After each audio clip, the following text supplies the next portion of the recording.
2015 പുറത്തിറങ്ങി ഏറെ വിജയമായ ഒരു ചിത്രമാണ് എന്ന് നിന്റെ മൊയ്തീൻ. കാഞ്ചനമാലയുടെയും BP മൊയ്തീൻ്റെയും യഥാർത്ഥ ജീവിതകഥയെ അടിസ്ഥാനമാക്കി ഇറങ്ങിയ ചിത്രം സംവിധാനം ചെയ്തിരുന്നത് RS വിമലായിരുന്നു.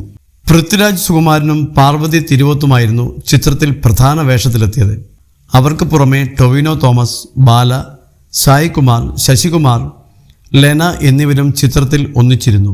ഇപ്പോൾ സില്ലി മോങ്സ് മോളിവുഡിന് നൽകിയ അഭിമുഖത്തിൽ പൃഥ്വിരാജിനോട് എന്ന് നിന്റെ മൊയ്തീൻ സിനിമയെപ്പറ്റി സംസാരിച്ചതിനിടയിൽ താൻ കരഞ്ഞതിനെക്കുറിച്ച് പറയുകയാണ് നടനും സംവിധായകനുമായ രൂപേഷ് പീതാംബരൻ.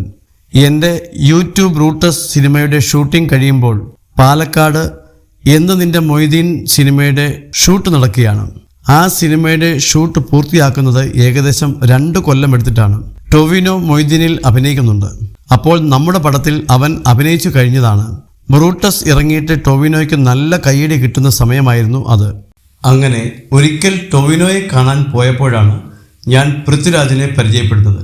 അന്നും മൊയ്തീൻ്റെ കഥ എനിക്കറിയാമായിരുന്നു. പിന്നെ പടം ഇറങ്ങിയ ശേഷം പാവാടയുടെ ഷൂട്ട് നടക്കുമ്പോഴാണ് എനിക്ക് പൃഥ്വിയെ കാണണമെന്ന് തോന്നിയത്. അന്ന് മൊയ്തീൻ നല്ല ബ്ലോക്ക് ബസ്റ്ററായി നിൽക്കുന്ന സമയമാണ്. എനിക്കാണെങ്കിൽ പടം കണ്ടിട്ട് അത് തലയിൽ നിന്ന് വിട്ടുപോയിട്ടില്ല. ഞാൻ പൃഥ്വിയുടെ അടുത്ത് മൊയ്തീനെ പറ്റി പറഞ്ഞ് അവസാനം എൻ്റെ കണ്ണിൽ നിന്നും കണ്ണുനീർ ഒഴുകാൻ തുടങ്ങി. കാരണം ആ ക്ലൈമാക്സ് എൻ്റെ മനസ്സിൽ തന്നെ ഉണ്ടായിരുന്നു.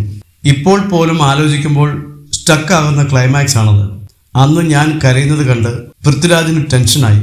ആൾ എന്നോട് ഉടനെ വെള്ളം വേണോ എന്ന് ചോദിച്ചു. രൂപേഷ് പീതാംബരൻ പറഞ്ഞു.